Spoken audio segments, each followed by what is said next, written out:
श्रद्धेय आचार्य प्रभु के श्री चरणों में वंदन। श्रद्धास्पद मनुष्य के चरणों में वंदन मिलन। अनुव्रत उद्बोधन सप्ताह का दूसरा दिन अहिंसा दिवस के रूप में घूम गया। जय हे जय जीवन दाता, जय हे जय जीवन दाता, समभाव सुधा का सिंचन दो, अमिताभ अहिंसा माता। जय हे जय जीवन दाता, जय हे जय जीवन दाता, समभाव सुधा का सिंचन दो, अमिताभ अहिंसा माता। जय हे जय जीवन दाता, जय हे जय जीवन दाता। मैत्री करुणा समता संयम क्षमा तुला है सारे, है तेरे नाना रूप शांति के सदा सजग रखवारे, सदा सजग रखवारे। अभय और आश्वासन के तो अनुपम अनुसंधाता। जय हे जय जीवन दाता, जय हे जय जीवन दाता। जन जन में मन में कुटिल क्रूरता, हृदयहीनता जागी। मानव मानव से दूर हुआ, वैभव का बन अनुरागी, वैभव का बन अनुरागी। स्वार्थ पूर्ण शोषण चक्की में चेतन पिसता जाता। जय हे जय जीवन दाता, जय हे जय जीवन दाता। अणु अस्त्रों की स्पर्धा में महाशक्तियाँ अड़े हुई है। हाँ, महाप्रलय का दृश्य दिखाने मानो खड़ी हुई है, मानो खड़ी हुई है। जलती हिंसा की ज्वाला में तू ही है बस त्राता। जय हे जय जीवन दाता, जय हे जय जीवन दाता। शक्ति श्रम साधन की जग में हिंसा जितने आभारी, मिलता शतांश भी तुझे अगर मिट जाते उलझन सारी, मिट जाती उलझन सारी। शोध प्रयोग प्रशिक्षण तेरा नूतन युग ले आता। जय हे जय जीवन दाता, जय हे जय जीवन दाता। विश्वास हृदय का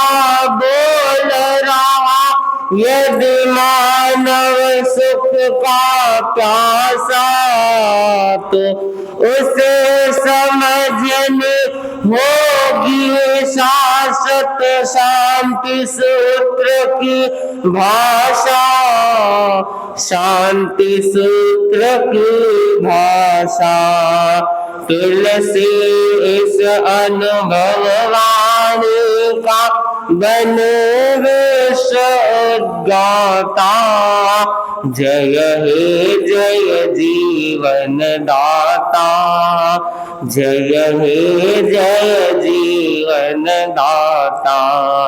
समभाव सुधा का सिंचन दो अमिताभ हिंसा माता। जय हे जय जीवन दाता, जय हे जय जीवन दाता।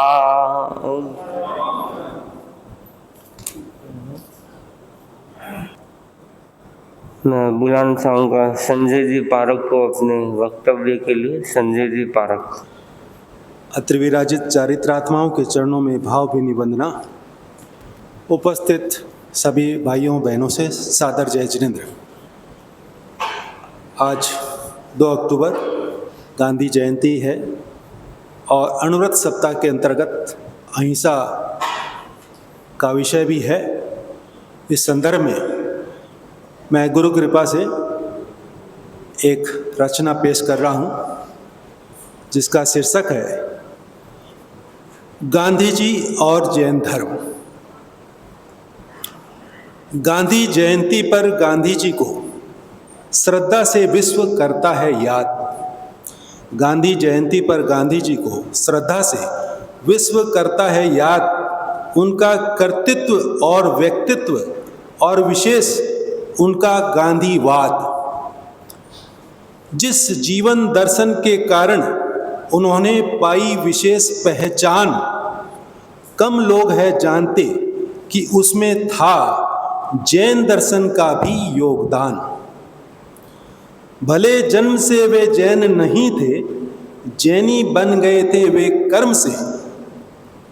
जीवन पथ पर उनका संपर्क ऐसा कुछ हुआ जैन धर्म से। उनका जन्म स्थान था गुजरात, जहां अनेक जैन करते हैं वास। प्रेरणा मिली थी माता से भी, जैनत्व में था जिनको विश्वास। विदेश भेजने से पूर्व माता उन्हें ले गई एक जैन संत के पास। संत ने आत्मरक्षा के लिए गांधी जी को दिए 3 व्रत खास। स्त्री, मांस व मदिरा से रहना दूर, किया उन्होंने तीनों स्वीकार। बखूबी निभाया भी उन व्रतों को, हुई जीवन में परीक्षा कई बार। ऐसे ही जैन मित्र राजचंद्र से भी गांधी जी ने बहुत कुछ सीखा। राजचंद्र का प्रभाव था विशेष, स्वयं गांधी जी ने भी है लिखा। जैन सिद्धांत अहिंसा व सत्य का उनके जीवन में था खास योग। जैन सिद्धांत अहिंसा व सत्य का उनके जीवन में था खास योग। आज़ादी की लड़ाई में भी उन्होंने किया इन दोनों का उपयोग। उपरोक्त कुछ बातों को हम जाने ही और अवश्य जाने एक सार। उपरोक्त कुछ बातों को हम जाने ही और अवश्य जाने एक सार। पुरुष बन सकता है महापुरुष, अपनाकर जैन धर्म के विचार। पुरुष बन सकता है महापुरुष, अपनाकर जैन धर्म के विचार। ओम अरहम।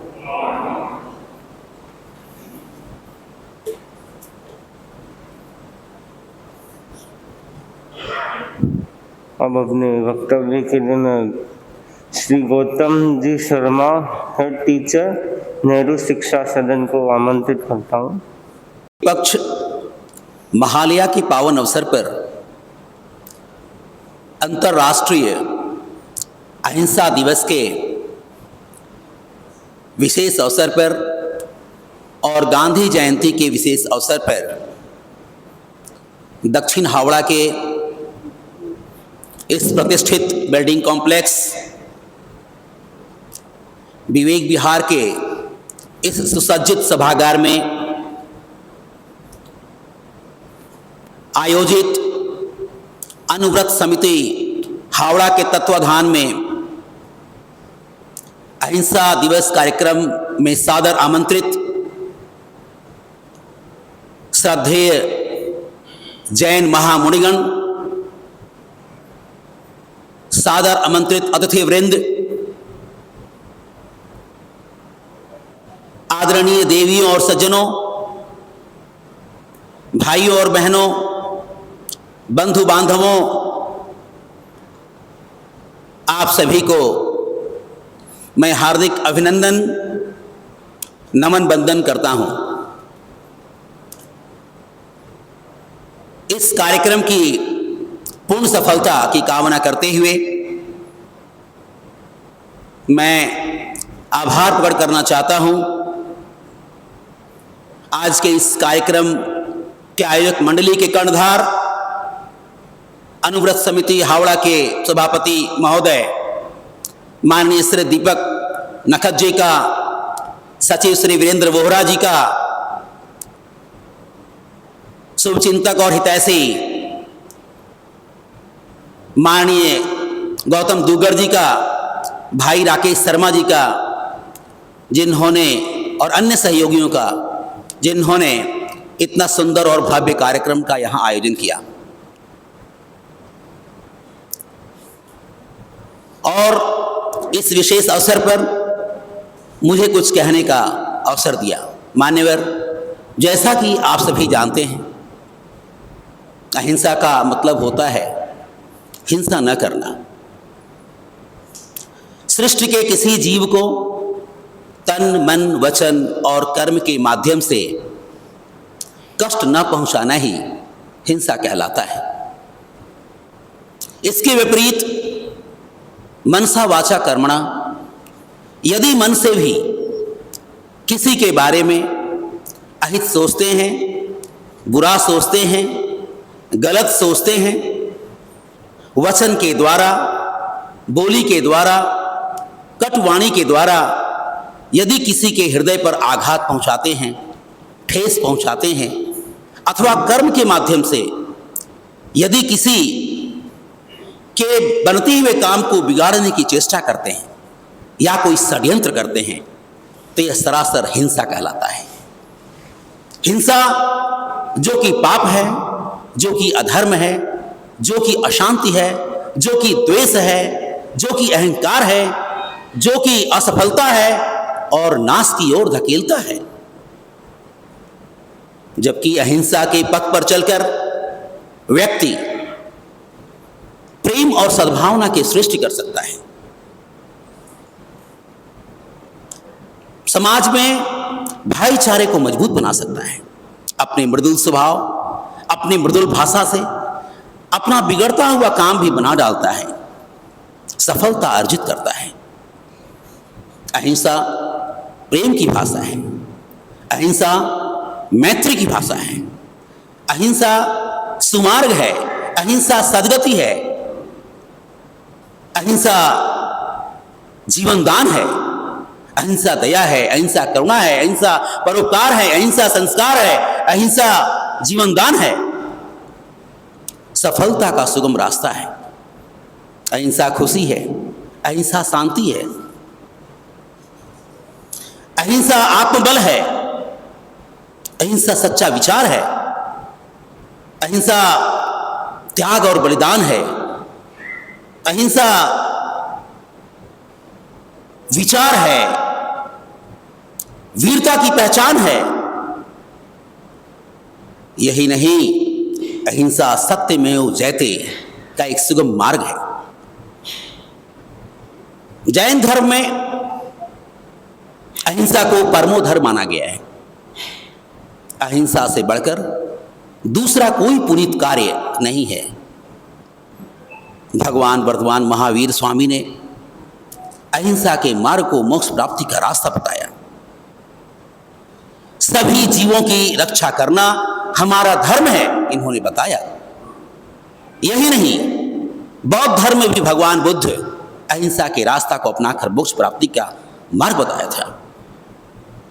हमें मालूम होना चाहिए, सम्राट अशोक जब अपने 99 भाइयों को मारकर राजगद्दी के लिए कत्लेआम कर दिया, कलिंग युद्ध के भीषण नरसंहार को देखकर उनका मन व्यथित हो उठा था।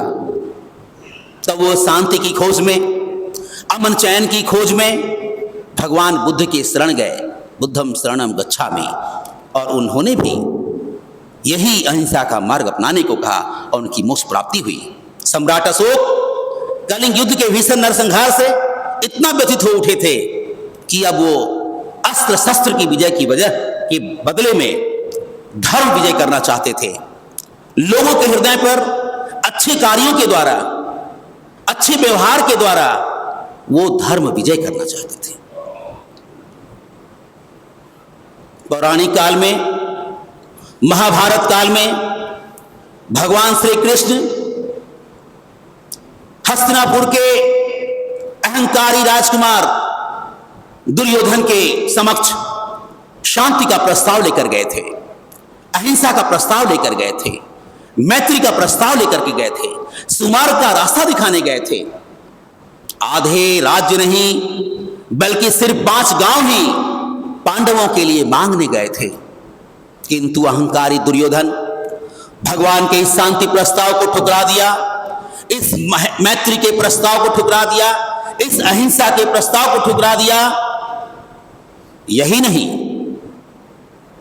अहंकारी दुर्योधन भगवान श्री कृष्ण को जंजीर में बांधना चाहा।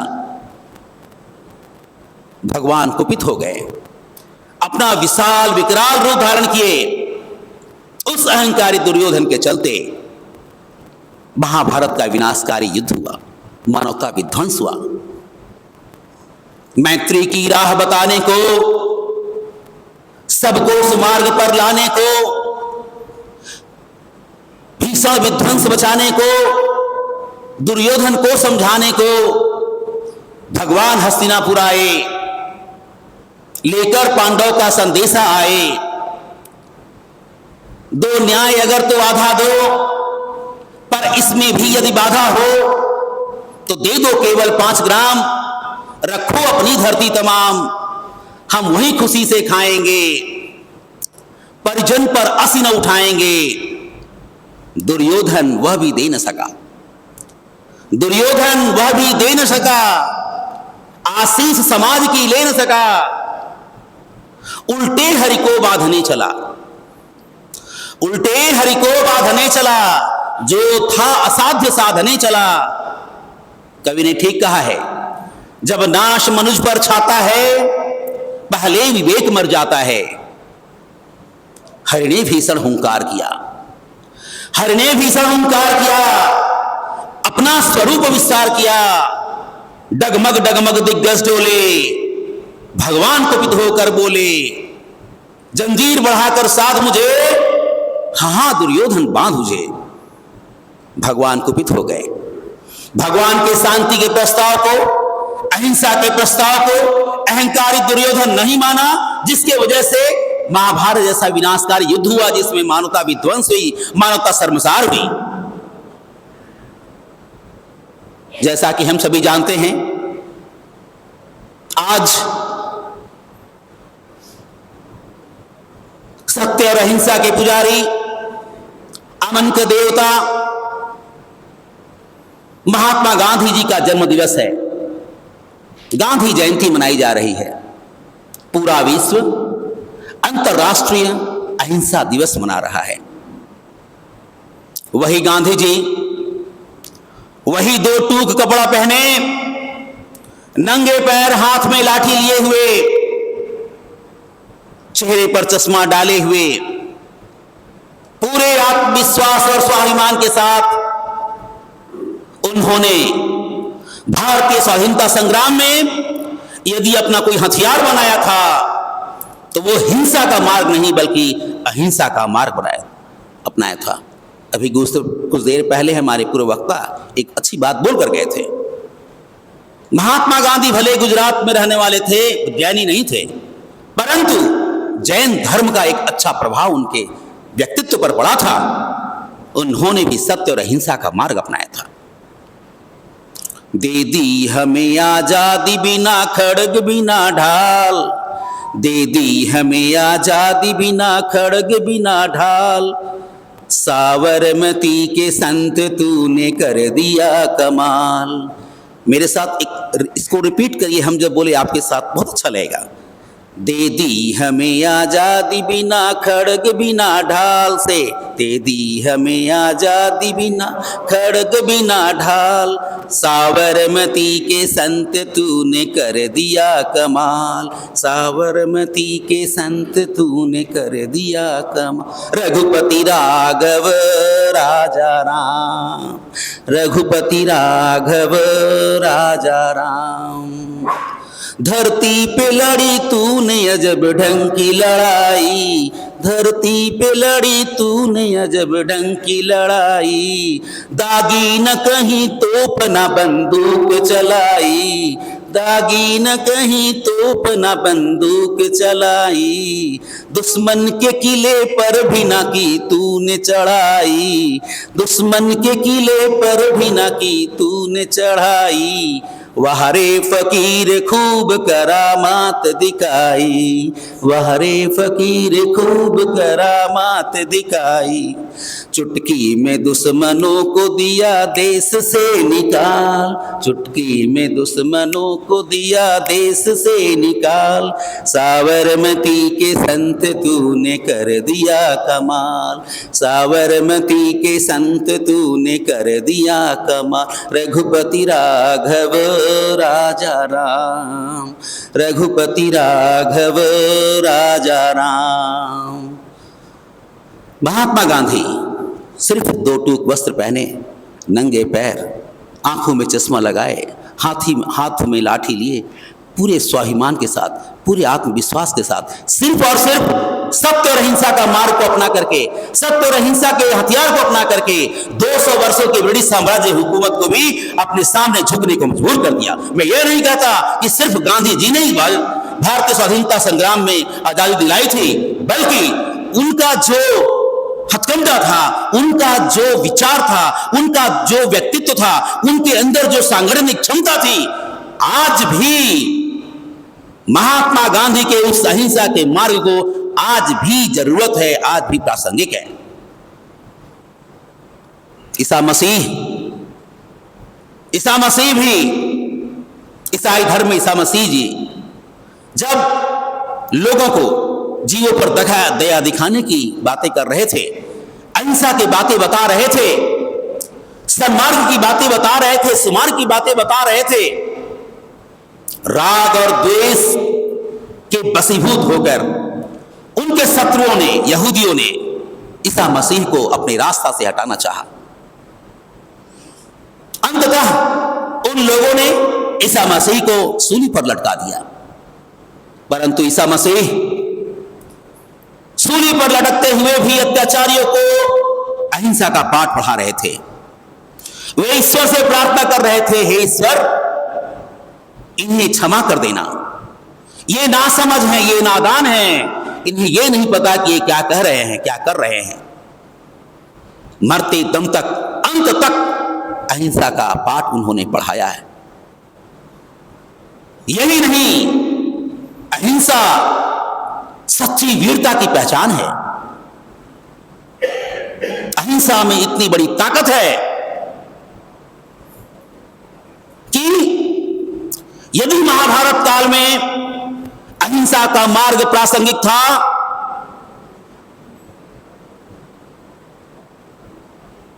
आज भी वो प्रासंगिक है।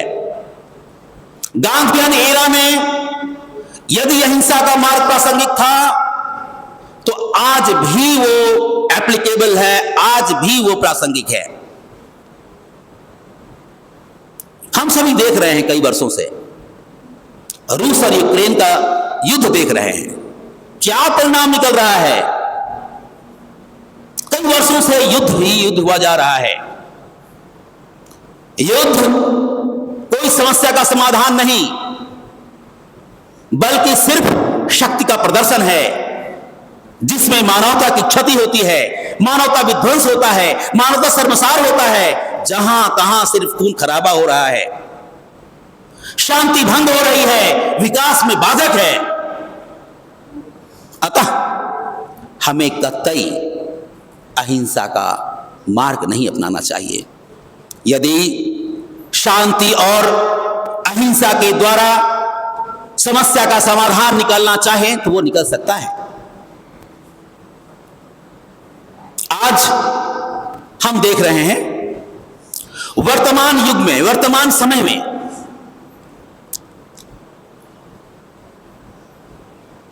आम लोगों के भाग दौड़ की जिंदगी में आपाधापी मची हुई है।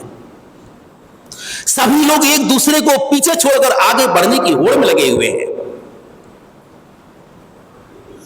परंतु प्रतिस्पर्धा अच्छी बात है, प्रतिस्पर्धा अच्छी बात है, परंतु राग और द्वेष नहीं। उन्नति करें, प्रगति करें, लेकिन किसी को लंघी मारकर आगे नहीं बढ़े। यह अहिंसा है, यह अधर्म है। परंतु ठीक, थैंक यू ओके। अतः हम ये कहना चाहते हैं आज की सभागार में कि सत्य और अहिंसा का मार्ग अपनाइए,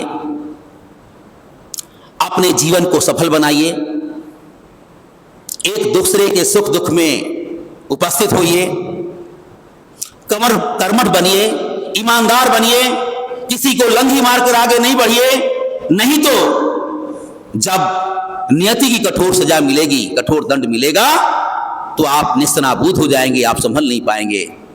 अतः अच्छे मार्ग को अपनाइए और महापुरुषों के जीवन को आदर्श बनाइए और उनके राह पर चलकर अपना जीवन सुखद और सुखमय बनाइए।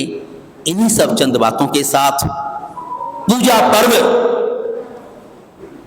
दुर्गा पूजा, काली पूजा, दीपावली, छठ पूजा की हार्दिक शुभकामनाएं देते हुए मैं अपने वाणी पर विराम देना चाहता हूं। बहुत बहुत धन्यवाद। Thank you very much. Gautam ji Sharma को सुना। अब मैं निवेदन करूंगा श्रद्धेय मनुष्य से। अवतार भगवान महावीर स्वामी के श्री चरणों में कोटि से वंदन। अनुव्रत अनुशासता युग प्रदान आचार्य श्री महासमुद्र के श्री चरणों में कोटि से वंदन। मुनिवृंद, आज के कार्यक्रम के मुख्य वक्ता गौतम जी शर्मा, उपस्थित धर्म प्रेमी भाई और बहनों, अनुव्रत उद्बोधन सप्ताह का दूसरा दिन अहिंसा दिवस के रूप में मनाया जा रहा है और आज का जो विषय है अनुव्रत अहिंसा विश्व शांति। इस अवसरपणी काल के 24वें तीर्थंकर भगवान महावीर हुए हैं। भगवान महावीर की वाणी को आगम कहा गया है। वर्तमान में 32 आगम उपलब्ध हैं।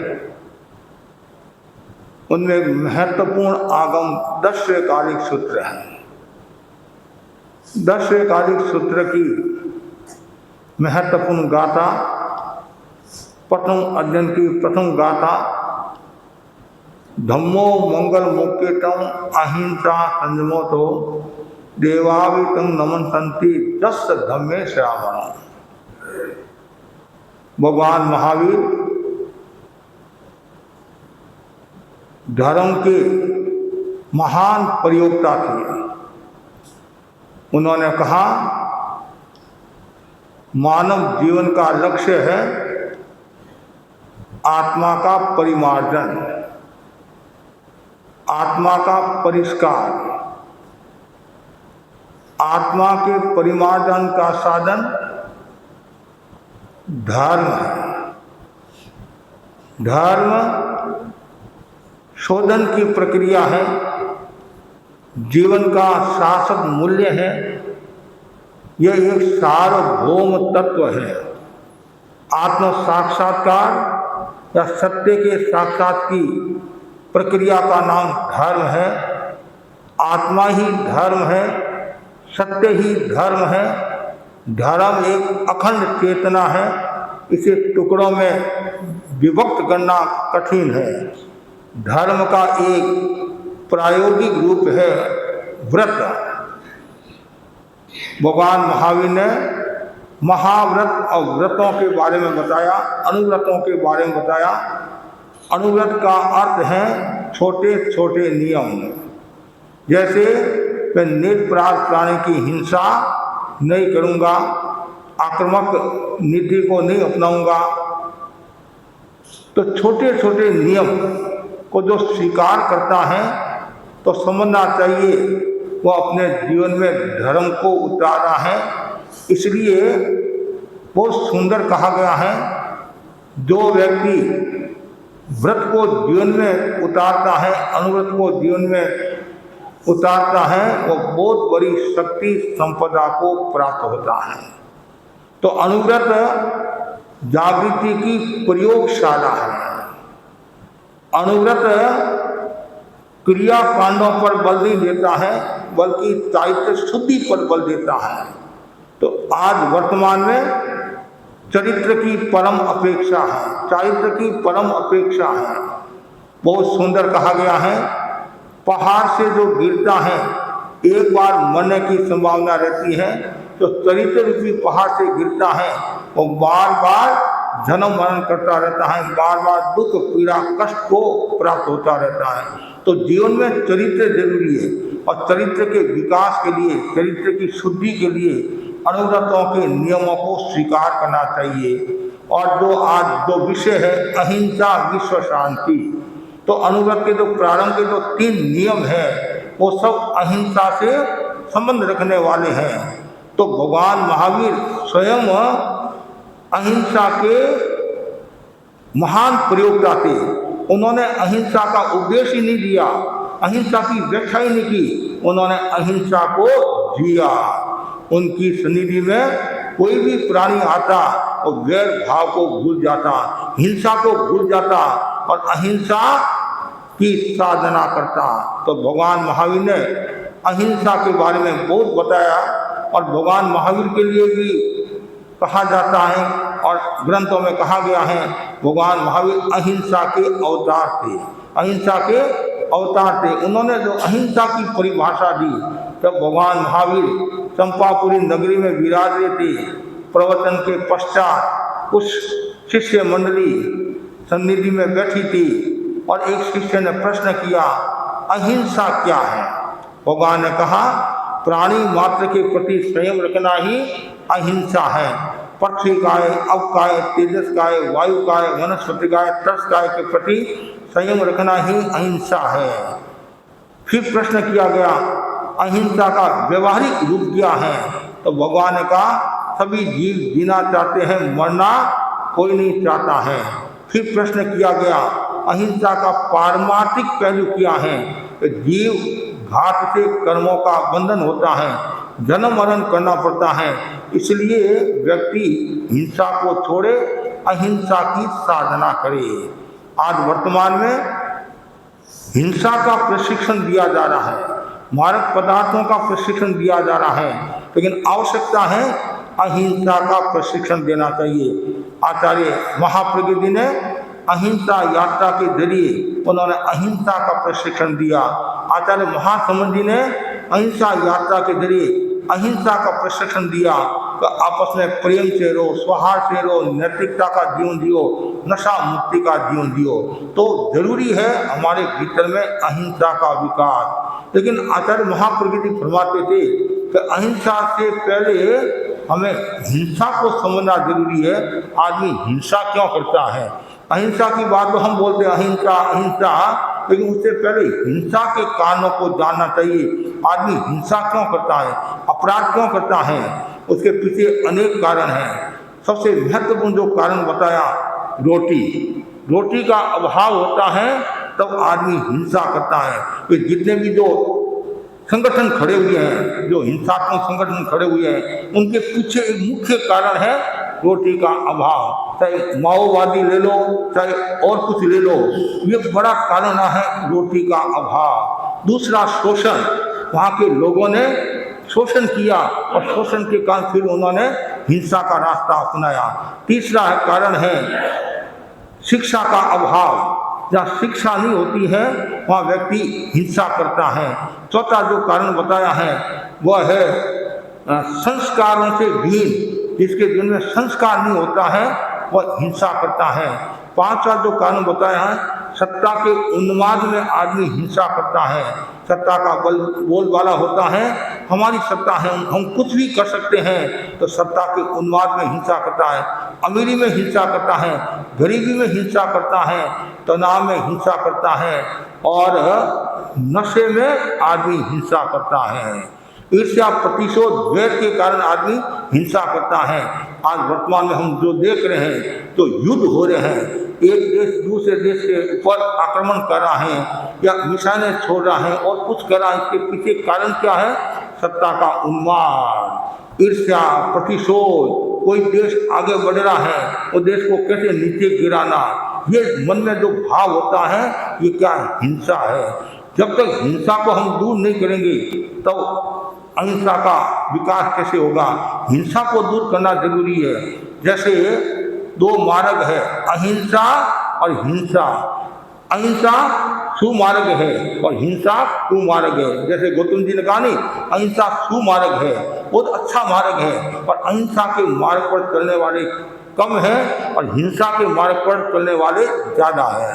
लेकिन उनको ये पता नहीं है हिंसा का जो परिणाम है वो सुखद नहीं, दुखद है, और अहिंसा का जो परिणाम है वो सुखद है। और यदि जिस दिन आपने अहिंसा को धारण कर दिया तो समझना चाहिए विश्व में शांति स्थापित हो जाएगी।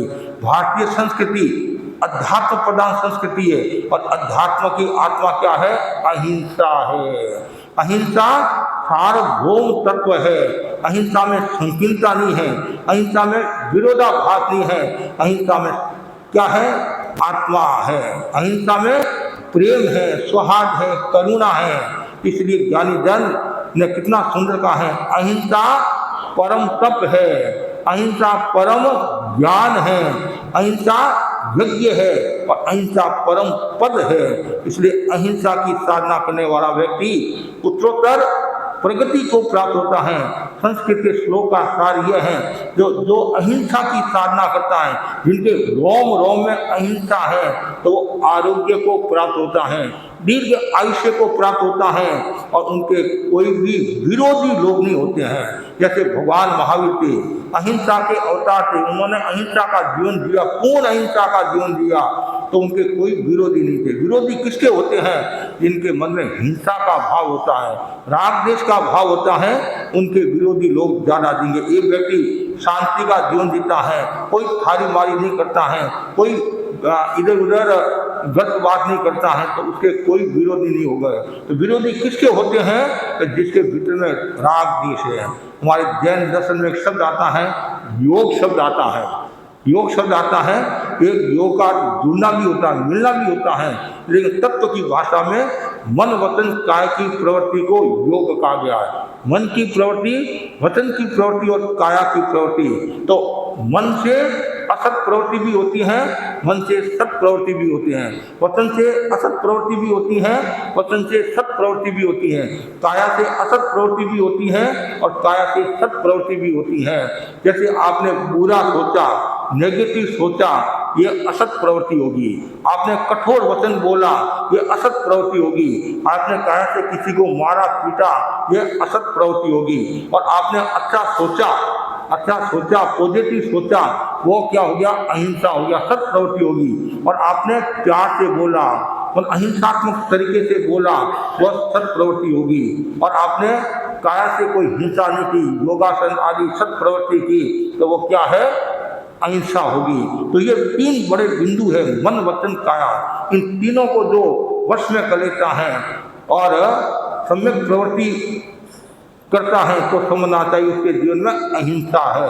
तो बहुत जरूरी है हमारे भीतर में अहिंसा का विकास हो, और जितनी ज़्यादा अहिंसा होगी उतना ही व्यक्ति आगे बढ़ेगा। और किसी ने तो इतना कहा है, न जुल्म करो न जुल्म सहो, इसी का नाम अहिंसा है। न तो जुल्म करना न जुल्म सहन करना, यह है अहिंसा। और एक शब्द में यदि कहे, अहिंसा भारतीय विचारधारा की विश्व को अद्भुत देन है। आज जितना अहिंसा का विकास भारत में है उतना अन्य देशों में कम है। और क्यों? हमारे यहाँ इतने ऋषि मुनि हुए हैं, इतने त्यागी हुए हैं, इतने संयमी हुए हैं, उन्होंने हर बात में अहिंसा की बात कही है। चाहे भगवान बुद्ध की बात ले लो, चाहे भगवान महावीर की बात ले लो, चाहे महात्मा गांधी की बात ले लो, जितने भी बड़े महापुरुष हुए हैं उन्होंने अहिंसा की बात की है। चाहे मोहम्मद साहब की बात ले लो, चाहे ईसा मसीह की बात ले लो, सबने अहिंसा की बात कही है। लेकिन कुछ असामाजिक तत्वों ने, कुछ कट्टरवादी लोगों ने उनका रूप दूसरा ले लिया, तो ये सब समस्या आ रही है। जैसे हम अजमेर गए दरगाह देखने के लिए गए थे, लेकिन हमारे नियम के अनुसार उस समय की हमारी परंपरा थी कि सिर ढककर हम दरगाह में जा नहीं सकते। उसमें हमारी परंपरा थी, तो उन्होंने कहा, पादरी ये क्या मुसलमान के जो अधिकारी थे, तुम्हारा सिर ढककर जाना पड़ेगा। तो मैंने कहा हमारा नियम है, हम सिर ढककर नहीं जाते। तो अंदर नहीं गए, बाहर बातचीत की हमने, मौलवी आदि जो भी थे उनके। और जब ये बात चली अहिंसा की, तुम्हारा जो हमारे मोहम्मद साहब हुए, उन्होंने कभी भी ये नहीं कहा तुम मांसाहार का प्रयोग करो, ये करो। उस समय महाराज अत्याचार खूब चल रही थी, अत्याचार बहुत चल रहे थे, एक तो ब्याज का भी खूब चल रहा था। तो उस समय मोहम्मद साहब ने कहा, आप हिंसा करते हो, जीवों को मारते हो, 1 साल तक आप बकरे प्राणी को अपने घर पर रखो, 1 साल तक बकरे प्राणी को अपने घर पर रखो। तो उनके मन में यह था कि घर पर रखेगा तो उसके साथ आत्मीयता जुड़ जाएगी और मन में दया का भाव होगा, करुणा का भाव होगा, लेकिन वो मारेगा नहीं। लेकिन उल्टा हो गया। महात्मा मोहम्मद साहब ने तो ये बात की थी कि 1 साल तक घर पर रखो, फिर आगे की आगे। तो उन्होंने कहा कि 1 साल तक घर पर रखो फिर मारो, लेकिन वो उल्टा हो गया। लेकिन कभी उन्होंने ये नहीं कहा। मतलब आज कुरान भी पढ़ो, आप कुरान में भी अहिंसा की बात आएगी, मतलब और ग्रंथों में भी अहिंसा की बात आएगी। अहिंसा को सबने स्वीकार किया है, किसी ने थोड़े रूप में स्वीकार किया है, किसी ने ज़्यादा रूप में स्वीकार किया है। भगवान महावीर की जो अहिंसा है वो बहुत सूक्ष्म अहिंसा है। उदाहरण के लिए आप चल रहे हो और परमार्थ के वशीभूत होकर चले आप, तो हिंसा होगी, आपके पाप का बंधन हो गया। और आप देख कर चल रहे हो और कोई जीव हिंसा भी होगी तो भी वो दंड हिंसा है, भाव हिंसा नहीं है। क्यों? परमात्मा को हिंसा का है, परमात्मा को मृत्यु का है। ये इतनी गहरी बात बताने वाले एकमात्र भगवान महावीर हुए हैं और किसी ने ये बात नहीं बताई। इसलिए भगवान महावीर की जो अहिंसा वो सूक्ष्म अहिंसा है। भगवान महावीर ने कहा है, एकंद्रीय जीव को मारकर पंचेंद्रीय जीव को बचाना धर्म नहीं है। आज वर्तमान में क्या हो रहा है, छोटे जीवों को मारना और बड़े जीवों को बचाना धर्म है। भगवान ने कहा नहीं, ऐसा कभी नहीं हो सकता है। सबकी आत्मा समान है, मेरी आत्मा हो चाहे आपकी आत्मा समान है। जीव छोटा बड़ा हो सकता है, 1 इंद्री वाला हो सकता है, 2 इंद्री वाला हो सकता है, लेकिन सब जीव जीना चाहते, मरना कोई नहीं चाहता। और यही बात महात्मा गांधी ने कही। महात्मा ने एक के तो एक ने चपेटी, एक के तो आप थप्पड़ मारते हो और एक को घुसकारते हो, ये हिंसा है, अहिंसा नहीं है। कितनी गहरी बात है। तो अहिंसा को समझना जरूरी है। और मैं तो बार बार कहता हूँ, यदि आप विश्व शांति चाहते हैं, विश्व शांति को छोड़ो एक बार, आप यदि घर में शांति चाहते हो, कोई बात छोड़ो, आप अपनी आत्मा में शांति चाहते हो, तो सबसे पहले स्वयं से अहिंसा की शुरुआत करो कि पहले मैं अहिंसा का जीवन जीऊंगा, किसी को कठोर वचन नहीं कहूँगा। आज जो घर में लड़ाई झगड़े होते हैं, इसका कारण क्या है? कठोर वचन एक बड़ा कारण है। मतलब व्यंग में बोलना और कठोर भाषा बोलना, गर्व की भाषा बोलना। कभी कभी सासू बहू को क्या कहती है, बहू ज़्यादा बड़बड़ मत कर, जितना तुमने आटा खाया है उतना तो मैंने नमक खा लिया, और तुम मेरे सामने ज़्यादा बड़बड़ मत कर, चुप रहे, नहीं तो पानी पिला दूंगी। तो बहू भी कम नहीं है, तुम पानी पिलाएगी तो कल 2 चूल्हा कर लूंगी। ये क्यों? मन में वो कठोरता का भाव। मतलब गर्व सही भाषा का प्रयोग, ये एक मतलब यदि छोड़ दे आदमी तो मैं कटु वचन नहीं कहूँगा, कैसी भी परिस्थिति आ जाए, सामने वाला मेरे साथ दुर्व्यवहार भी कर ले, अत्याचार भी कर ले, मैं किसी को कटु वचन नहीं कहूँगा। फिर देखो चांदना होता भी होता है, प्रकाश होता भी होता है। तो हम खाली उपदेश देते हैं अहिंसा का, लेकिन पहले स्वयं से अहिंसा की शुरुआत करो। बूंद की पवित्रता समुद्र की पवित्रता है। बूंद यदि खारी है तो समुद्र कहाँ से मीठा होगा। व्यक्ति यदि हिंसा में है तो विश्व में अहिंसा कहाँ से आएगी। गुरुदेव तुलसी ने लिखा नहीं, सुधरे व्यक्ति समाज व्यक्ति से राष्ट्र स्वयं सुधरेगा।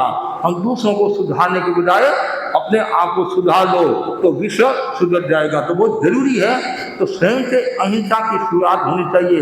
हर पल हर क्षण मन में ये भावना भाव कि मैं अहिंसा का विकास करूं, कोई भी तोड़ फोड़ हिंसात्मक प्रवृत्ति में भाग नहीं लूंगा, आक्रामक नीति में भाग नहीं लूंगा। और जो भी तोड़ फोड़ हिंसात्मक प्रवृत्ति में भाग लेता है कितना नुकसान होता है, देश का नुकसान, समाज का नुकसान, व्यक्ति का नुकसान और कर्मों का बंधन। और जितना ज्यादा तोड़ फोड़ में भाग लोगे तो वो पैसा कहाँ से आएगा। टैक्स सरकार लगाएगी तो पैसा आपको ही भरना पड़ेगा, आपको ही भरना पड़ेगा। तो एक राजस्थानी कहावत है, क्यों आंधो मुतो और दो ने दिमाओ। अंधे व्यक्ति को यदि आपने भोजन का निमंत्रण दिया है तो साथ में दूसरा व्यक्ति और आएगा, अकेला तो आएगा नहीं। तो क्यों तो ऐसा काम करे, क्यों हिंसा में भाग ले। कर्मों का बंधन, वैर बढ़ता है और दूरियां बढ़ती है, दूरियां भी बढ़ती हैं। और पार्टी के बीच में भी झगड़ा हो जाता है कि ये मेरे पक्ष का नहीं है, इसने तोड़ फोड़ हिंसात्मक प्रवृत्ति में भाग लिया, सबसे पहले इसका घर जलाओ, इसकी दुकान जलाओ। ऐसा क्यों काम करे। हमें मनुष्य का जीवन मिला है, भगवान ने जो उपदेश दिया है कि अहिंसा की साधना, आत्मतुले प्रयासो, सभी जीवों को अपनी आत्मा के समान समझो। आत्मने प्रतिकूलानि परेशान समाचार, जो महाभारत का संभवतः ये है। तो जो काम हमारे लिए अनुकूल है तो दूसरों के लिए वो प्रतिकूल कैसे हो सकते हैं, हमारे लिए प्रतिकूल है और दूसरों के लिए वो अनुकूल कैसे हो सकते हैं। इसलिए हर पल हर क्षण में भावना भाव। और धर्म का सार क्या, धर्म का सार है अहिंसा। और अहिंसा के विकास में चार बातें बहुत महत्वपूर्ण काम करती हैं। पहला है संयम, जितना ज्यादा संयम होगा उतनी अहिंसा बलवती होगी, फलवती होगी और शक्तिशाली होगी। ऐसे तो अहिंसा शक्तिशाली है ही है, लेकिन हमारा जीवन शक्तिशाली होगा। दूसरा बताया गया है समता, जितनी ज्यादा समता होगी, राग देश का भाव नहीं होगा तो क्या है, अहिंसा का विकास होगा। यदि राग देश का भाव है तो अहिंसा का विकास कहाँ होगा। आदमी ऊपर से तो बहुत मीठा बोलता है, इतना मीठा बोलता है और सोचता है कि उसके जैसा कोई आदमी नहीं है, भीतर से वो छुरी का काम करता है, द्वेष भावना रखता है, तो वहाँ अहिंसा का है, वहाँ हिंसा है। इसलिए संयम, क्षमता। तीसरा है सादगी, अहिंसा के विकास में सादगी भी महत्वपूर्ण भूमिका रहती है। सादा जीवन उच्च विचार, मानव जीवन का श्रृंगार, गुरुदेव तुलसी ने कहा है। और ऐसे भी गुरुदेव तुलसी ने कितना सुंदर कहा है कि जो जितना ज़्यादा सादा जीवन जिएगा वो उतना ही महान होगा, महान होगा। तो इसलिए हमारे जीवन में सादगी। चौथा जो सूत्र बताए संतोष, संतोष आ जाए तो आदमी फिर हिंसा की बात ही नहीं करेगा। हिंसा की बात कब होती है, जब आपके भीतर में तृष्णा का भाव होता है, आसक्ति का भाव होता है, लोभ का भाव होता है, तब हिंसा का भाव पैदा होता है। बहुत बड़ा कोई लोभी आदमी है, बहुत बड़ा सम्राट लोभी है, तो वो अपने पूरे देश को, अन्य देशों को अपने वश में करना चाहता है। वो क्या करेगा, हिंसा करेगा। आता इजराइल की बात ले लो, ईरान की बात ले लो, चाहे यूक्रेन की बात ले लो, चाहे रूस की बात ले लो, चाहे आसपास के देशों की बात ले लो, ये सब क्या, ये सब लोग के वशीभूत होकर ऐसा कार्य करे हैं कि वो प्रभुत्व हमारे हाथ में आ जाए, सत्ता हमारे हाथ में आ जाए, जैसा हम कहें वैसा होता रहे।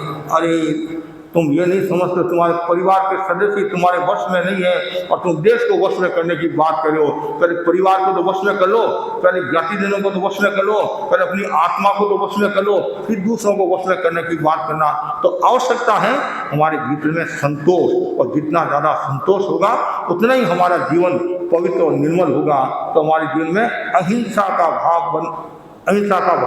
बना रहे, हर पल हर क्षण। कम से कम आज एक दिन के लिए तो आप संकल्प ले, मैं कोई भी प्रकार की हिंसा नहीं करूँगा, न धोखाधड़ी करूँगा, न बेईमानी करूँगा, न लूटपाट करूँगा। क्यों? इन सब में असंयम है, और जहाँ असंयम है वहाँ हिंसा है, और हिंसा है वहाँ की शांति नहीं है। विश्व शांति की बात करते हैं तो हमारे भीतर में अहिंसा का भाव होना चाहिए, और जितना ज़्यादा अहिंसा का भाव होगा उतना ही आपकी आत्मा शुद्ध होगी। और आचार्य तुलसी ने बहुत सुंदर लिखा, सत्य चित्त और आनंद की अनुभूति ही अहिंसा है। सत्य चित्त और आनंद की अनुभूति ही अहिंसा है। और जिस समय आपके भीतर में सत्य आ गया, चित्त और आनंद आ गया, तो समझना चाहिए आपका बेड़ा पार है। तो और एक छोटा सा वाक्य भी बहुत सुंदर है, जैसे माटी का दिया भी अंधकार को दूर कर लेता है, माटी का दिया भी अंधकार को दूर कर लेता है, वैसे ही अहिंसा की दिशा में रखा कदम मंजिल की ओर ले जाता है, मोक्ष की ओर ले जाता है। तो अहिंसा मूल है, और क्रिया भाषा ईष्णा ये सब उत्तर है, वो अहिंसा के विकास में सहयोगी होते हैं। तो आज मैं इस अवसर पर सभी भाई बहनों को यही कहना चाहूँगा, अब ज़्यादा से ज़्यादा अहिंसा की साधना करें तो आपके जीवन में शांति आएगी, और शांति आएगी तो आप परम तत्व की ओर आगे बढ़ोगे। और आज महात्मा गांधी का भी दिन है, महात्मा गांधी और लाल बहादुर शास्त्री दोनों का दिन है।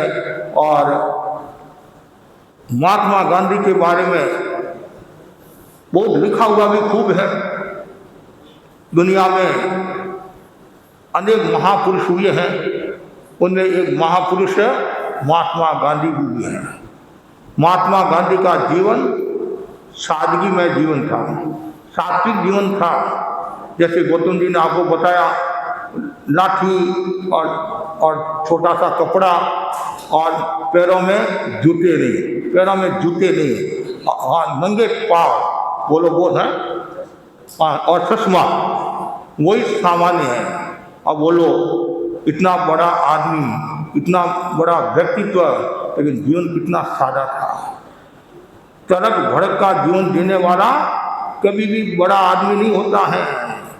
व्यवहार में वो बड़ा हो सकता, हमारा बड़ा आदमी आया, बड़ा आदमी, लेकिन आचार की दृष्टि से वो बड़ा नहीं होगा। आचार की दृष्टि से बड़ा कौन होगा? तो सादगी में जीवन जीता है, सात्विक जीवन जीता है। तो महात्मा गांधी के बारे में बताया जाता है, वो अहिंसा और सत्य के पुजारी थे, अहिंसा और सत्य के पुजारी थे। और आज का जो दिन भी है वो अंतर्राष्ट्रीय अहिंसा दिवस है। अंतर्राष्ट्रीय अहिंसा दिवस भी आज के दिन को घोषित किया गया, बहुत बड़ी बात है। हर व्यक्ति के लिए ये अहिंसा शब्द का प्रयोग नहीं होता है, कुछ भव्य आत्माएं होती हैं, उनके लिए ये अहिंसा शब्द का प्रयोग होता है। तो उन्होंने बात बात में अहिंसा की साधना की। उदाहरण के लिए, जब देश को आज़ाद कराना था, उन्होंने हिंसात्मक प्रवृत्ति का सहारा नहीं दिया, अनेक लोगों का बलिदान रहा, उनमें महात्मा गांधी की भी महत्वपूर्ण भूमिका रही। दूसरी बात है, जब सत्याग्रह की जो बात आती है, उनमें भी उन्होंने अहिंसात्मक जरिए से कार्य किया। और उनके छोटे छोटे जो उदाहरण हैं, बड़ी मार्मिक प्रेरणा देने वाले हैं। उनका जीवन मानवता से भरा हुआ था, वो मानवीय एकता में विश्वास रखते थे।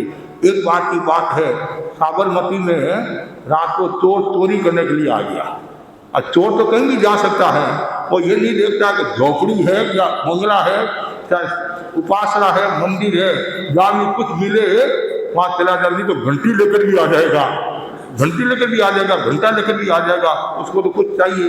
रात को चोर चोरी करने के लिए गया, और वहाँ के अधिकारियों ने उनको पकड़ लिया और जेल में बैठा दिया, और कोई स्थान में बैठा दिया। सुबह सुबह महात्मा गांधी के पास में कुछ लोग चोर को लेकर आए। महात्मा जी, ये चोर है, इसने चोरी की है, ऐसा वैसा, इसलिए हमने इनको सारी रात बंदी रखा है। महात्मा गांधी को देखो, आपने सारी रात बंदी तो रखा है, लेकिन आपको पता है इसको भूख तो लगी होगी नहीं? सारी रात का भूखा, पहले भोजन तो कराओ, नाश्ता कराओ, फिर आगे की बात करेंगे। और चोर भी देखता रह गया, और उसकी जगह और कोई होता तो बस पूजा करो, इसकी पूजा करो। तो उनके मन में वो अहिंसा का भाव, मानवीय एकता थी, मानवीय एकता मतलब इतना मानवता का भाव था। दूसरी बात, आप कहते हैं हम जैन हैं, आप जैन हो, वो महात्मा गांधी जैन कैसे? महात्मा गांधी ने क्या कहा था? वृक्ष की 4 पत्ती भी यदि तोड़ना है तो वृक्ष से माफी मांगकर तोड़ो। कभी आपके मन में आता है? क्या कहा, वृक्ष की 4 पत्ती भी तोड़ना है, वृक्ष से माफी मांगकर तोड़ो। क्यों? हमारा क्या अधिकार है उसको मारने का, तोड़ने का? क्या अधिकार है? सब जीना चाहते हैं, मरना कोई नहीं चाहता। देखो ये इतनी गहरी उनके भीतर में अहिंसा की बात थी। और एक बार इलाहाबाद में थे और जवाहरलाल नेहरू उन पास में खड़े थे और उनके पानी का भी संयम था, मतलब पानी का भी वो संयम था और कुल्ला करे थे। तो कुल्ला करते थे, क्या हुआ बात बात में वो पूरा का पूरा पानी उपयोग में आ गया और फिर और पानी की आवश्यकता पड़ गई। अरे महात्मा गांधी ने कहा, जवाहरलाल नेहरू ध्यान ही नहीं दिया, पानी ऐसे ही चला गया, मतलब ऐसे चला गया। तो जवाहरलाल नेहरू ने कहा, यहाँ पानी की क्या कमी है? कोई राजस्थान थोड़ी है, राजस्थान थोड़ी है, तो गंगा नदी बहती है, ये है वो है। महात्मा गांधी ने क्या कहा, पानी मेरे लिए नहीं है, समझे नहीं, पूरे देश के लिए है। और उनके मन में वो इतना संयम का भाव था कि पानी का भी दुरुपयोग नहीं होना चाहिए, सदुपयोग होना चाहिए, और जितना मैं कम पानी का उपयोग करूं उतना ही मेरे लिए अच्छा है। एक पेंसिल, एक मनु बहन उनके सेवा में रहती थी, मनु बहन, एक छोटी सी पेंसिल मिली नहीं, खोज करने के बाद में मिली नहीं, तो उन्होंने बड़ी पेंसिल लाकर दे दी। महात्मा गांधी ने कहा कि वो छोटी पेंसिल का है। तो मनु ने कुछ थोड़ा इधर उधर कहा होगा कुछ, तो डांट लगाई, नहीं सर वो क्यों, छोटी सी भी गुम होगी उसकी खोज करो, उनका भी मुझे पूरा उपयोग करना है। मतलब उनके मन में वो हर समय वो सादगी का भाव रहता था, स्वच्छता का भाव रहता था, और कभी भी उनके मन में दुर्भावना नहीं रहती थी, दुर्भावना। और जहाँ दुर्भावना होती है वहाँ फिर व्यक्ति का विकास नहीं होता है।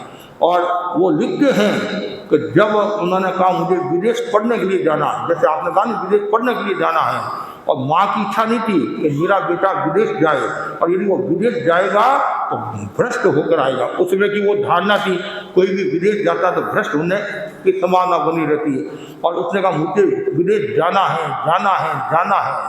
तो माँ ने सोचा क्या करूँ, आखिर वहाँ जैन मुनि विराजे थे, और जैन मुनि बेसरदास मुनि थे, उनके पास गई, उसको लेकर गांधी को, और कहा ये विदेश जाना चाहती है। और उससे पहले माँ ने कह दिया यदि तुम 3 नियम स्वीकार करता है तो तुम्हारे को विदेश भेज सकती हूँ। हाँ, तो उनको तो विदेश जाना था, तुम 3 क्या 10 कहेगी तो बस नियम ले लूँगा, मुझे विदेश जाना है। तो वे मदिरा और मांस और परिस्थिति गमन का उन्होंने त्याग किया, विदेश गए। और फिर वो बाद में लिखते हैं, और यदि ये मैं त्याग नहीं करता तो मेरी जिंदगी भटक सकती थी, मेरा जीवन अपवित्र हो सकता था, लेकिन मैं माँ के कारण बच गया हूँ। और उन्होंने ये भी बात की, पुराने में मेरा जीवन अच्छा नहीं रहा, उन्होंने ये भी बात की अच्छा नहीं रहा, इसलिए मेरा जो पहला बेटा हरिदास था ना, पहला बेटा वो थोड़ा दूसरी संगत में चला गया था। तो ये उन्होंने गलती स्वीकार की है कि मेरा प्रारंभ का जीवन मेरा भी सम्यक नहीं था, उसके कारण ये ऐसी घटना घटी। तो अब इतनी सुंदर उन्होंने बात की है, और अपनी कमजोरी भी उन्होंने उजागर की, मेरी एक कमजोरी थी। तो मैं भी आपको कहना चाहता हूँ, आपका जीवन हमेशा अच्छा रहेगा, स्वस्थ रहेगा, तो परिवार भी आपका अच्छा स्वस्थ रहेगा। इसलिए महात्मा गांधी की जो बातें हैं और उनका भी मूल्य है। और आचार्य भिक्षु के बाद में महात्मा गांधी हुए, तो महात्मा गांधी ने जो बातें बताई, तो आचार्य भिक्षु ने भी वही बातें बताई, और आचार्य भिक्षु ने जो बातें बताई वो भगवान महावीर की वाणी का आधार था। और महात्मा गांधी श्रीमद रायचंद से प्रभावित थे, श्रीमद रायचंद से प्रभावित थे। और श्रीमद रायचंद हमारे तेरापन धर्म संघ के चतुर्थ आचार्य गीत मुनि स्वामी के जब लल्लू जी उनके संपर्क में आए थे, लल्लू जी, और लल्लू जी जो श्रीमद रायचंद के खास थे, उन्होंने सब वो बातें बताई, तब वो श्रीमद रायचंद भी बहुत प्रभावित हुए, ऐसा गुजराती किताब में उल्लेख भी है। तो ये महापुरुषों का एक दूसरे के साथ जुड़ाव है। तो महात्मा गांधी गुजरात सौराष्ट्र काठियावाड़ के हुए, काठियावाड़ के स्वराष्ट्र के हुए हैं, और उनका जीवन बहुत उन्नत था, शक्तिशाली था और सादगी में था। तो मैं उनके प्रति भी आध्यात्मिक मंगल कामना करता हूँ। उन्होंने जो देश के विकास में उनका बहुत बड़ा योगदान रहा, तो उन योगदान को हम भूल नहीं सकते हैं। और उनको महात्मा की उपाधि से भी अलंकृत किया, महात्मा गांधी, और पिता में भी कहा जाता ना, राष्ट्रपिता भी कहा जाता, राष्ट्रपिता भी कहा जाता है। तो बस आज में, और आज एक और है लाल बहादुर शास्त्री का भी आज जन्मदिन है।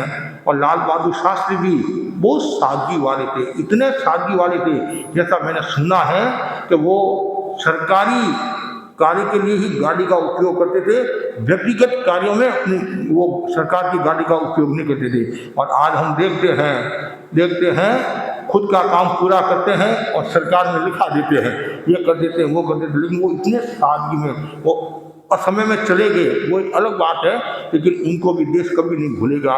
उनका सात्विक जीवन था, अच्छा जीवन था, पवित्र जीवन था, और एकदम सामान्य मकान में रहने वाले थे। और ऐसे व्यक्तियों से ही ये हमारा देश सुशोभित होता है और शक्तिशाली होता है। तो भगवान महावीर ने जो अहिंसा की बात बताई और उनको अहिंसा को समझकर अपने जीवन में अहिंसा लाना है। हम साधु है, हमारा तो पूर्ण अहिंसा है, साधु के पूर्ण अहिंसा है, और साधु के पूर्ण अहिंसा नहीं है। कम से कम थूल हिंसा का तो सब त्याग करे, थूल हिंसा का, अनावश्यक हिंसा का त्याग करे, अनंत हिंसा का त्याग करे। हिंसा दो प्रकार की है, आवश्यक हिंसा और अनावश्यक हिंसा। ऐसे हिंसा के 3 प्रकार बताए हैं, आरंभजा हिंसा, प्रतिरोधजा हिंसा, संकल्पजा हिंसा। हिंसा के 4 प्रकार बताए हैं, आरंभजा हिंसा, प्रतिरोधजा हिंसा, उद्योगजा हिंसा और संकल्पजा हिंसा। आरंभजा हिंसा, व्यक्ति आनंद समानंद से मुक्त हो नहीं सकता है, व्यापार भी करता है, खेती बाड़ी भी करता है, उनसे वो मुक्त होना गृहस्थ के लिए असंभव है। प्रतिरोधजा हिंसा, आपको कोई मारने के लिए आया और आपने अपने बचाव के लिए कोई शस्त्र का प्रयोग किया, उससे भी बचना मुश्किल है। उद्योगजा हिंसा, बड़े बड़े उद्योग व्यापार करता है, उस हिंसा से भी बचना मुश्किल है। लेकिन संकल्पजा हिंसा, मैं जानबूझकर किसी भी प्राणी को नहीं मारूंगा, इतना यदि आप कर लोगे तो भी आपका विकास हो जाएगा, आगे बढ़ोगे। तो बहुत जरूरी है हमारे जीवन में ये सब आए, इससे आत्मा का कल्याण होगा, आत्मा का विकास होगा। आज हमारे तो श्री चंद्र जी चौरड़िया है,